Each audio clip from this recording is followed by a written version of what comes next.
Breaking news చూస్తున్నాం. లోకేష్ కు AP CID నోటీసులు జారీ చేసింది. రెడ్ బుక్ అంశంపై నోటీసులు జారీ చేశారు. సిఐడి కోర్టు అధికారులు ఆశ్రయించారు. లోకేష్ కు నోటీసులు ఇచ్చేందుకు కోర్టు అనుమతి కోరారు. లోకేష్ కు వాట్సాప్ లో నోటీసులు పంపింది.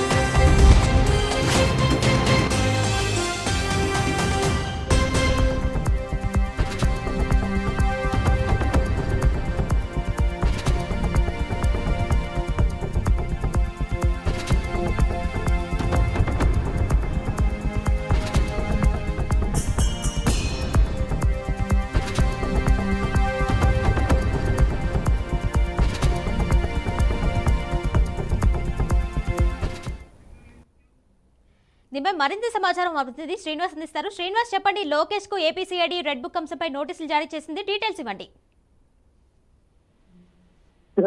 ఆంధ్రప్రదేశ్ టీడీపీ జాతీయ కార్యదర్శి నారా లోకేష్ గత కొంతకాలంగా ఆయన చేస్తున్నటువంటి పాదయాత్ర, యుగళం పాదయాత్ర మొదలైనప్పటి నుంచి కూడా ఆంధ్రప్రదేశ్ లో మొదలైనటువంటి యుగళం పాదయాత్ర ఇటు కుప్పం నుంచి మొదలైంది. అది ఇచ్చాపురం వరకు అనుకున్నారు, వైజాగ్ తో అది ముగిసింది.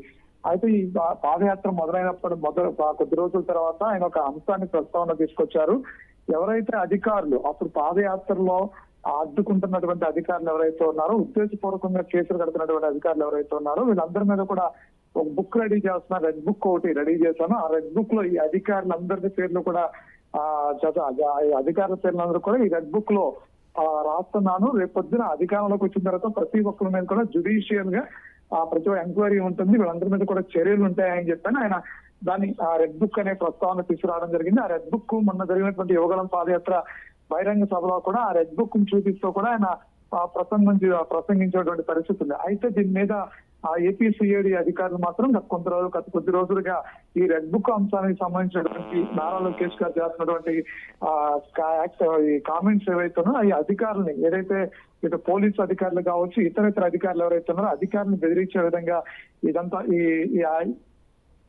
చర్యలు తీసుకోవాలని చెప్పని సిఐడి కోర్టులో పిటిషన్ అయితే దాఖలు చేయడం జరిగింది. అయితే ఆ పిటిషన్ పరిశీలించిన తర్వాత సిఐడి కోర్టు ప్రస్తుతానికి నారా లోకేష్ కి విచారణకి పిలవడానికి అయితే నోటీసులు అయితే ఇవ్వమని చెప్పారండి. 41 CRPC ఆ నోటీసులు అయితే ఇవ్వమని చెప్పండి. అయితే ఈ కేసును పూర్తిగా విచారించాలి అన్న దీని మీద అంటే నారా లోకేష్ గారు ఇస్తున్నటువంటి ఎందుకు ఆ రెడ్ బుక్ అంశాన్ని ప్రస్తావన తీసుకొస్తున్నారు, ప్రభుత్వంలో పనిచేస్తున్నటువంటి అధికారులని ఎందుకు ఆయన ఉద్దేశపూర్వకంగా బెదిరించాలనుకుంటున్నారా, లేదు అంటే కనుక ఆయన రెడ్ బుక్ అనే అసలు ఈ అంశం ఏంటి అనే దాని మీద పూర్తిగా కోర్టు జుడిషియల్ ద్వారా తెలుసుకోవాలంటే కనుక ముందు సిఐడి అధికారులు ఎందుకు ఈ అంశాన్ని తీసుకొస్తున్నారు అనేది సిఐడి అధికారుల ద్వారా నోటీసుల ద్వారా ఆయన విచారణ చేయమని చెప్తున్నారు. అయితే మిగిలిన ఫర్దర్ ఈ ప్రొసీడింగ్స్ అన్ని కూడా 9వ తారీఖు అంటే జనవరి 9వ తారీఖు వాయిదా వేస్తూ ఈ కోర్టు నోటీసులు అయితే లోకేష్ కుమార్ చెప్పారు. అయితే ఆ సిఐడి అధికారులు మాత్రం దీని మీద చాలా స్ట్రాంగ్ గా ఫైట్ చేస్తున్నారని మాత్రం తెలుస్తుంది. ఎందుకంటే రెడ్ బుక్ అనే అంశం ఏదైతే పోలీసు అధికారులు ఇందులో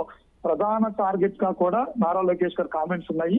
ఈ రెడ్ బుక్ లో మొత్తం ప్రధాన పోలీసు అధికారులు అందరూ పేర్లు కూడా ప్రస్తావన తీసుకొస్తున్నారు. లా అండ్ ఆర్డర్ ని కించపరిచే విధంగా కూడా ఆ కామెంట్స్ ఉంటున్నాయి. ఎందుకంటే ప్రభుత్వంలో ఏ ప్రభుత్వ అధికారులు ఉన్నప్పుడు ఆ ప్రభుత్వానికి అనుకూలంగా ప్రభుత్వ అధికారులు పనిచేస్తూ ఉంటారు. చట్టాన్ని ఎవరైనా చేతుల్లో తీసుకుంటే కనుక మేము కట్టడి చేసేటువంటి ప్రయత్నాలు చేస్తూ ఉంటాం. సో దాన్ని చట్టాన్ని పరిధిలో చేతుల్లో తీసుకునే ప్రయత్నం కొన్నిసార్లు యువగలం పాదయాత్రలో జరిగింది. అదేవిధంగా సభలు సమావేశాల దగ్గర జరిగింది కాబట్టి వాటిని కట్టడి చేసే ప్రయత్నం చేశాము.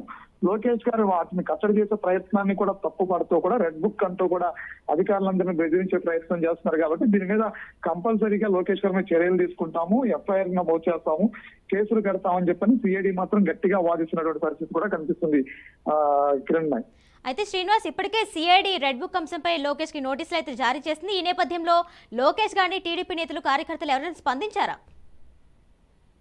అంటే ఈ ఆంధ్రప్రదేశ్ ఎన్నికలు ముగిసిన తర్వాత 2019 ఎన్నికలు ముగిసిన తర్వాత కొత్తగా అధికారంలోకి వచ్చినటువంటి వైఎస్ఆర్సీపీ అధికారంలోకి వచ్చిన తర్వాత ప్రభుత్వంలో ఉన్న అప్పటి వరకు ప్రభుత్వం ఉన్నటువంటి టీడీపీ నేతలు కార్యకర్తల మీద పోలీసులు చాలా వరకు అక్రమ కేసులు అంటే గతంలో ఉన్నటువంటి కొన్ని సంఘటనల దృష్ట్యా అక్రమ కేసులు కట్టడం కానీ లేదంటే ఇబ్బందులు గురి చేస్తున్నారు అనేది కానీ కొన్ని సంఘటనలు కొన్ని హత్యలు జరిగినప్పుడు కూడా కొన్ని దాడులు జరిగినప్పుడు కూడా ఇలాంటి అప్పుడు కూడా పోలీసుల మీద పోలీసులు దాడికి బాధితుల మీద కేసులు కడుతున్నారు తప్ప బాధితులు పడిన వారి మీద కేసులు కడుతున్నారు తప్ప దాడులు చేసిన మీద కేసులు కట్టట్లేదు, వదిలేస్తున్నారని చెప్పి అనేది టీడీపీ ప్రధానంగా మొదటి నుంచి కూడా వైఎస్ఆర్సీపీ అధికారంలోకి వచ్చినప్పటి నుంచి కూడా పోలీసుల మీద చేస్తున్నటువంటి టీడీపీలో ఉన్నటువంటి నేతలందరూ కూడా చేస్తున్నటువంటి ప్రధాన ఆరోపణలు.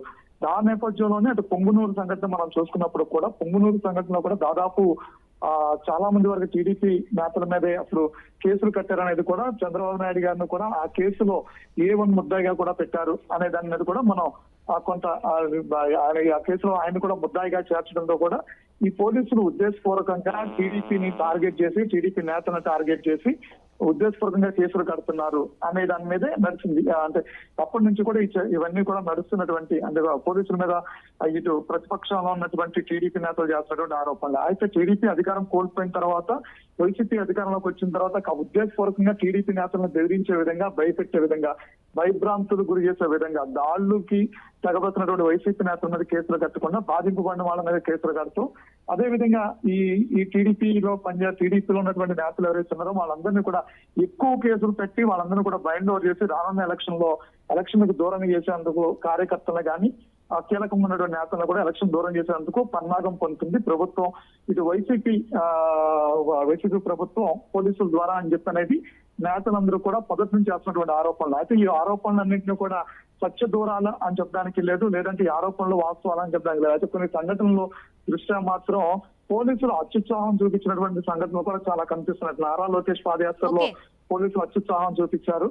అదే కొన్ని సంఘటనలో పొంగునూరు సంఘటనలో కూడా పోలీసులు అత్యుత్సాహం చూపించిన సంఘటనలో కూడా కొన్ని చెదురుమదురు సంఘటనలో కూడా పోలీసులు కీలకంగా అత్యుత్సాహం చూపించినట్టు కూడా తెలుస్తుంది. Right Srinivas, thank you.